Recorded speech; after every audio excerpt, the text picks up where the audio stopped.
The Sudanese armed forces celebrated taking control of Sudan's capital, Khartoum, from the Rapid Support Forces.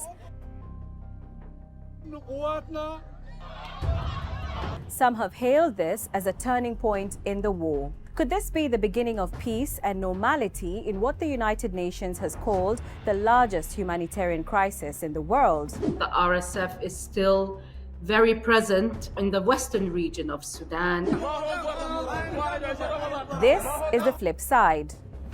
First up, the civil war in Sudan is far from over. Both the SAF and RSF claim to be the legitimate powers of Sudan. The RSF still controls vast tracts of land and is even still not completely pushed out of Khartoum. Aid is needed by an estimated 30 million people, of which 16 million are children. Between June and December 2024, more than 900 incidents of grave violations against children were reported. Civilians have been subjected to unimaginable suffering.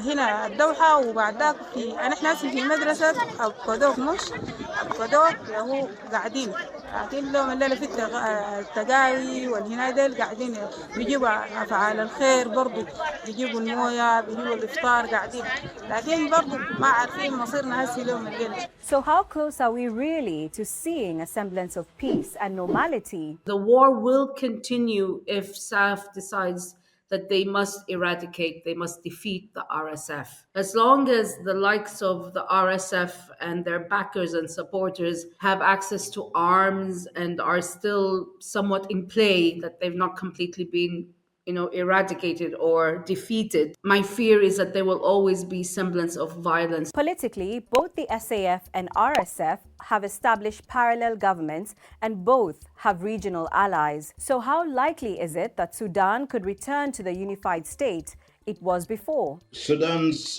fragmentation at the moment looks more likely than not. These two factions are not about to reconcile their differences. So with these two administrations now in place, what you should expect is a further division within the country.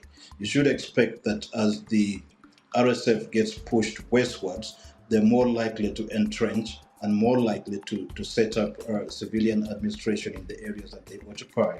And to be honest, it's not just the size of the area that matters, but also the resources in that zone of influence. This conflict, in some ways, is a conflict over resources, with the rapid support forces mostly controlling the gold mines in the Darfur areas, whereas the SAF are mostly in charge of the oil pipes as well as the ports of Sudan. I think that as the conflict unfolds, you're going to see more concentration of fighting around those locations that have additional resources. And there's another factor that's worrying. Whatever happens in Sudan is likely to impact the fragile peace in South Sudan. If the conflict of Sudan spills over into South Sudan, or a conflict in South Sudan ignites, it will turn into a major regional conflict, and it can wake up other